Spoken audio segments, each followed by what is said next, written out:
sometimes you're like cooped up in like the classrooms all day and you don't really get to be like active and like get out of like your chair. Now you get to walk around more and you get to see it instead of like being it took into you and you had to look at it. Actually, like being out here and like go out there and like collect it for ourselves brought another aspect of like learning to classroom environment. In a classroom, you're learning about it, but when you're outside, you're having fun with it. The first time I get to do scientific stuff outside. I love being outside. Outside, you get to actually see the nature. Because it keeps you fit and it's healthier.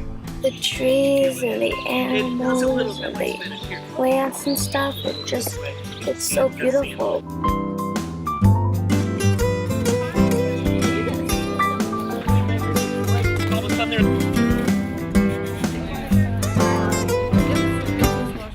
When I got up this morning, I was really excited to know that it's another day I get to spend outside. Explore and Restore Your School Shed project, to me as a veteran teacher, is a perfect example of expeditionary learning or integrated problem solving. It's a way to really get students connected with the area around their school, and then they begin to show ownership, and they're very proud. It involves the kids in hands-on learning that integrates with what we're teaching. It's making it real to them, and that way they're having an application piece. You never really realize how much there is until you actually just get down and start picking through and looking at it. Do nothing like this because I hold hamstring where I live. Because like we're getting actually involved with it, and the teacher isn't just telling us the teacher isn't just telling us what we're learning. She's actually involving us in the learning. All right, let's see. Grab some of the water. Watch the tab, look for the color change. Goose. It's new. Okay. It's really small right there. Oh my God. But I don't know what it looks like. If we don't foster the love of nature in kids now, they aren't going to care about it when they grow up, because this is the time where kids can absorb the love of nature without it getting too complicated.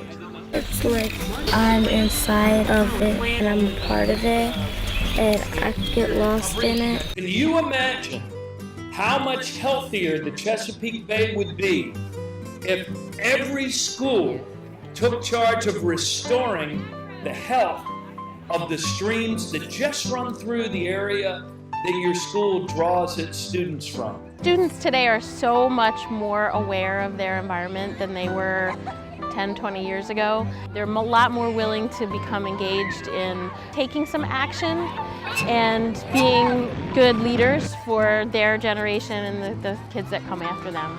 The opportunity to be able to take students out to a stream, they have to do things to take care of their environment, or else we might not have clean water or clean air. They'll promote stewardship within the environment, within their neighborhoods, and get other people encouraged and excited about going outside, doing something in their own lives that might help benefit the environment. Getting them to learn how to use the technology that we have at our disposal to make a difference, and how it can support what we're doing in class. And technology and computers can go hand in hand with streams and gardens. I think that's a good message. To be able to come out here and to see what the kids are doing, the excitement that they are, how eager they are to learn. Because it's feasible, it can happen right on campus, it can do it during class time.